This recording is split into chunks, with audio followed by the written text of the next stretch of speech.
you guys see me looking down, I just have a bunch of notes here. Try to pay attention to what triggers your shopping addiction or your impulse buys. Is it out of boredom? Is it out of stress? Is it out of seeing a sale? Because every time when I used to see a sale back then in my early 20s, late 20s, I felt like I needed that item because it was on sale. When in reality, you probably don't even need that item. With it being on sale or with it not being on sale, you probably could have lived without that item. So try to sit down with yourself and identify what is causing you to want to go shopping all the time. Is it with watching all the hauls nowadays?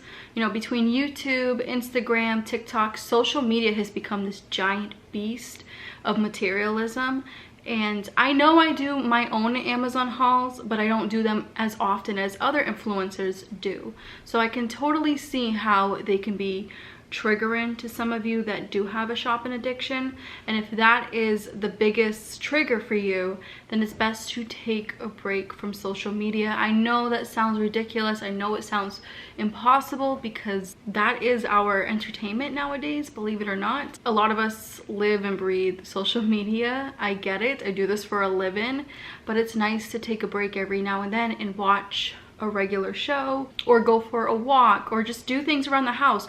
Organize your attic, declutter your garage, things that you were supposed to do, but instead of like scrolling on social media and like looking at ads and hauls, maybe stop doing that and go do something that you were supposed to do months ago. Also, by decluttering, that can help a lot. So when you are going through your stuff while taking a break from social media and advertisement, while you're going through your things, you can realize the amount of money that you wasted on items that you don't need or you never needed to begin with. So it's kind of like a reminder where when you do go back into the store or you do go back on social media, just think of the time that you decluttered your attic or your basement or your garage or your closet or under your bed. In my case, when I was younger, I was always decluttering under my bed because I didn't grow up with closets. I always used my under the bed as storage. So once I adapted a minimalist lifestyle, I realized like, all right, I bought that top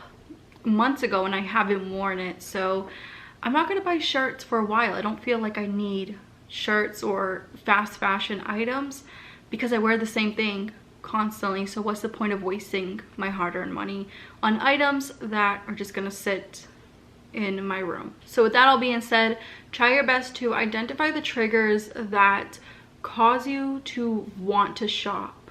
And if it is sale items, try to tell yourself or try to ask yourself, why do you need this? Where are you going to put it? Are you going to use it often? Try to ask yourself those simple questions before grabbing the item and then bringing it to checkout. Before even touching the item, ask yourself, why do you need it?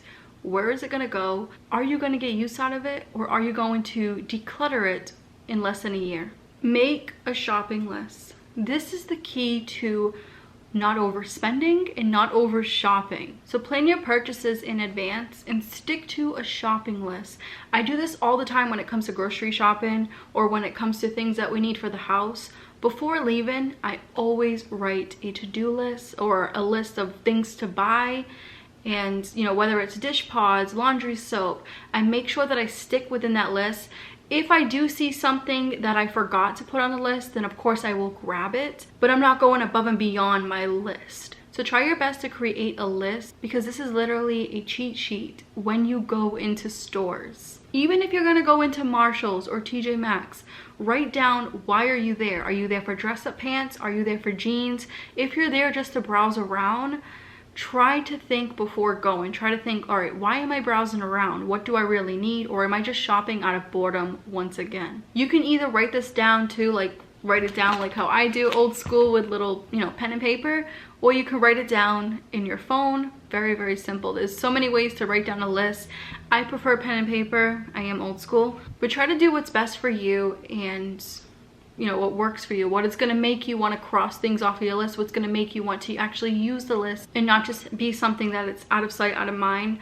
Try to find out like whether you like to write things out and bring the paper with you in a nice pen, or if you like to write things in your phone and pull things up and then check them off that way. Again, trial and error with this. For me, I used to write things on my phone in the notes section, And I realized that that didn't really work out for me, because when I go shopping, I do like to listen to a podcast or a vlog from another YouTuber or just some relaxing music. So I don't like to use my phone all the time. So I'd rather have a physical list with me.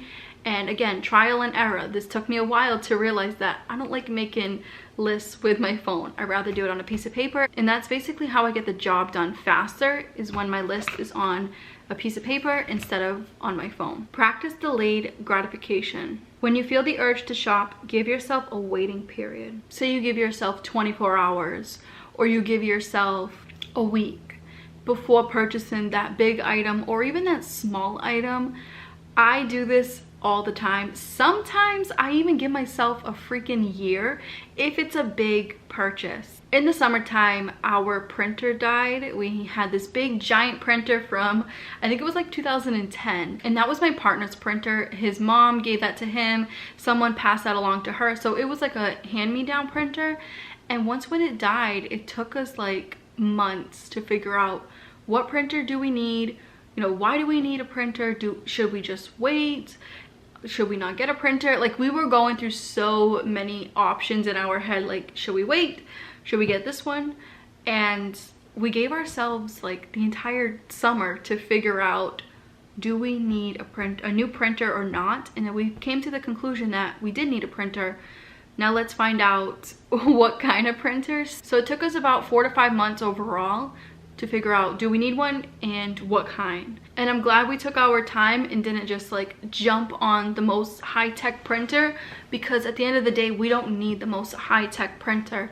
The only thing that we really needed was it to print in black and white. We don't print in color, and it does have that option to print in color, but our main concern was, you know, if it's Bluetooth, you know, how convenient is it going to be for us when it comes to printing out documents for health insurance or other important documents, personal documents that we need to mail out. So I'm glad that we did our research with that before jumping on the highest and newest tech regarding a printer. Because at the end of the day, we would have wasted so much money, because printers are not cheap. Once when you get a printer, you know, you have to think of the ink, the cost of the ink, how long is it gonna last you? I know I'm talking a lot about printers, but this is just a little example on how waiting can save you from making either a bad purchase or an unnecessary purchase. And the same thing goes for Amazon. For those of you that like to shop on Amazon, I do too. Most of my stuff is from Amazon. My shirt, my phone case, my clips, like a lot of things are from Amazon that I grab because they are cheaper. But I always do my research with each item that I purchase, because I don't want to waste my money and I don't want to waste my time either. So if you purchase something like this and the reviews say that it's crap, it doesn't last more than 3 days. So instead of you doing your research and waiting, you purchased it right away, and now they broke within 2 days of you having them. So now you have to go return them and then try to find another clip that works for you. And again, this is just an example, but instead of wasting time that way where it comes to like returning the item, wasting your money, try to do your research and try to hold off on certain purchases. Now, I'm not saying to rethink everything, because then you will go crazy. But certain purchases you should think before buying. Find alternative activities. Try to engage in activities that fulfill you in a non-material way. Whether it's going for a walk, whether it's fixing up your backyard, you know, just raking the leaves, mowing the lawn. Another thing you can do when it, you know, besides shopping, is to spend time with your loved ones. And this is something that I have been thinking a lot more about ever since I got into my 30s. Time goes by so fast, and I know some of you that are younger, you're probably like, yeah, everybody says that, but literally time does not stop for anybody. And even, you know, when it comes to money, when it comes to material items, you can spend all the money you have, you can wear the most fashionable clothes, you can drive the most nicest cars. The one thing that you will never ever get back is spending time with your mom, your dad, your sisters, your niece, your nephew, because one day they're gonna be gone. Especially your mom and dad. I always tell my mom, you should come over, or I always ask her, what are you doing? Because we do live 2 hours away from each other, and I try my best to talk to her at least 4 to 5 times a week. I also try my best to invite her over and make her feel welcomed, because I know one day I'm not going to be able to like pick up the phone and be like, hey, do you want to come over? I know it's gonna make me cry, but don't mind me.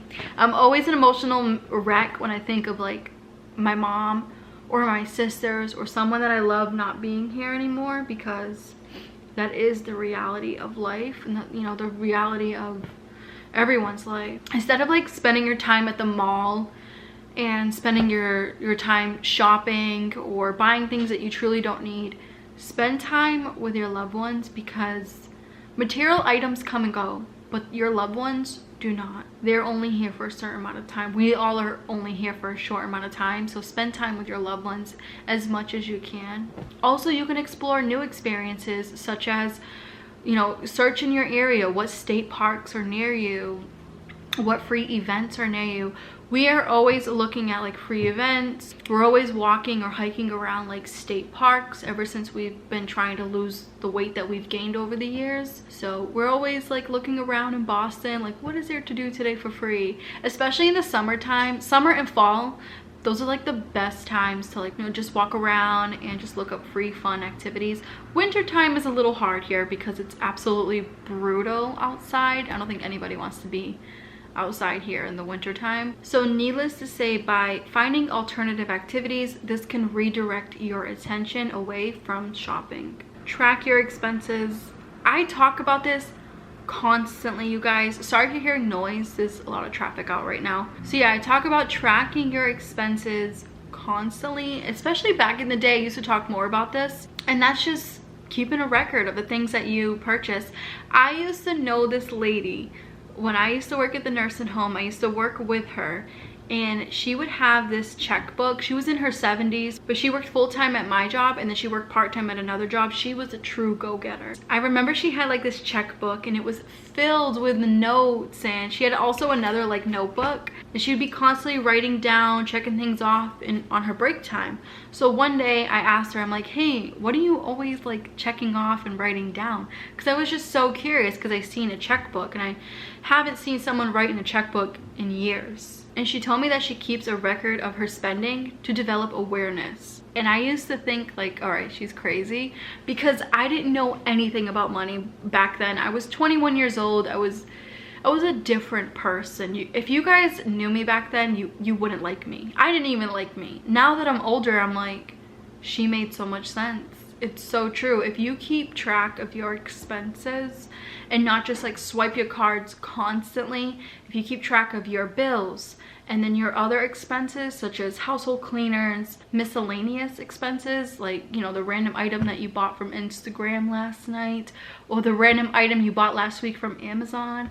So just keep track of your expenses like that, and then at the end of the month, you could see where your money went. But as a kid, she would always like freak out when it was that end of the month, because she would say like, oh, there's not enough money, I don't know where all my money is going.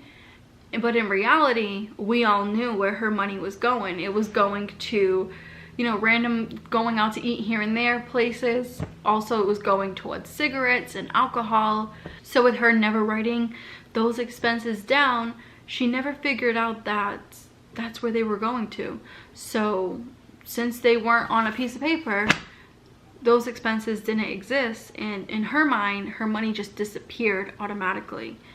But in reality, she did it to herself. And I'm not blaming my mom. I have been through this too. I remember getting my paycheck and thinking like, where the heck is all my money? Why did I work 80 hours and everything's gone? And that was because I had a huge shopping problem. So I would stop at CVS at night. I would go to like 24-hour stores to just browse around the makeup back then. And you know, the funny thing is, I don't even own makeup now. I haven't owned makeup in, I want to say like almost 2 years now. I haven't wore makeup, I haven't owned it, and I have nothing against makeup, but it was a huge addiction for me back then. When I got out of work, I would go to CVS, I would go to Walgreens, Rite Aid, and just grab lipsticks, grab eyeshadows, things that I just didn't need. And by the time the end of the month came, instead of paying my phone bill, my car bill, my whatever bill I had, I was telling myself like, okay, where's all my money? I bet taxes took it all. But in reality, No, I took it all and spent it all on stupid things. So by seeing the impact of your purchases may encourage you to reconsider unnecessary spending. And I do want to say, you don't have to get a fancy checkbook or anything like that. You can get a regular $2 notebook like this, or I think they're $3 now. Inflation, you never know the prices nowadays, everything has gone up. But a notebook like this to write down your expenses helps out so much. And try to keep a budget with the constant items such as like cat food, dog food, cat litter, or bags for your dog when you go for a walk and you pick up their poop. You know, your grocery bill. We always have a budget for our groceries each month, and it's around $500. And that it's a lot right now for 2 people because we are trying our best to eat cleaner, you know, eat more fresh produce. So fresh produce is always a lot more money. That's my situation with my grocery budget. But try to create a grocery budget for yourself and your family. Also think of the miscellaneous items in your house, such as hygiene, your shampoo, your conditioner. Luckily for us, we use the same shampoo, the same conditioner. We both wash our hair every 3 days. This is 3-day-old hair, that's why it looks crazy. It's oily on top and then frizzy at the bottom, but my hair type doesn't really require me to wash my hair every day, so I'm not using a lot of product, which is great because technically I'm saving money by not washing my hair every day. But even if you do wash your hair every day, try to have a budget of your hygiene products. Try to have a budget each month or each year of what you purchase for your hygiene products. Don't go crazy with self-care items as well. Just try your best to write down your expenses. Have it nice and organized. If you guys want me to do like a separate video of how to write down your expenses, I used to do this all the time back then. Like when I first started my channel, I used to have like a little laminated planner, and I used to be a little bit neater, but now I have like everything in my head because I'm so used to it. But if you guys want me to show you how I used to write things down and budget them out, let me know down below. I would definitely do that video for you guys. This is gonna be controversial, and I probably shouldn't be saying this, but I'm gonna say it anyways. Stop following influences that make you want to spend money. I know you're probably thinking, Kira, but you're technically an influencer. I consider myself a content creator, not an influencer. An influencer influences you to buy things or to do certain things. For me, I always tell you guys, if you need this item, I will have it linked down below. If you don't need it, then do not feel obligated to purchase it. So try your best to declutter the influencers that you are following, whether it's on Instagram, TikTok, YouTube. Figure out what influencer is making you spend your hard-earned money on items you never really needed. And the last thing is something that I technically already talked about, or I've been talking about for years,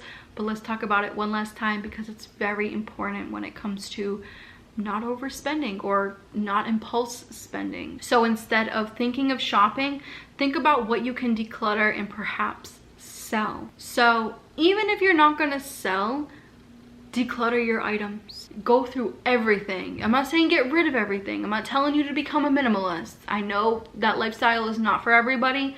I get it. But my biggest advice is to go through everything that you own. Go through all your kitchen things. Go through everything in your closet, your garage, everything, your pet toys.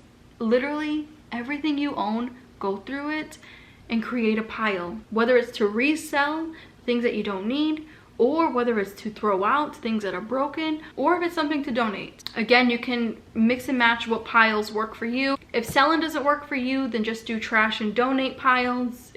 Do not overcomplicate it. I used to overcomplicate decluttering, and that's why it took me so long back then to realize that I had a shopping problem, because I just overcomplicated the whole decluttering situation. And also, you guys, I do want to mention, even though I said like declutter everything, go section by section. Don't like put everything in the middle of the room, which each room you have.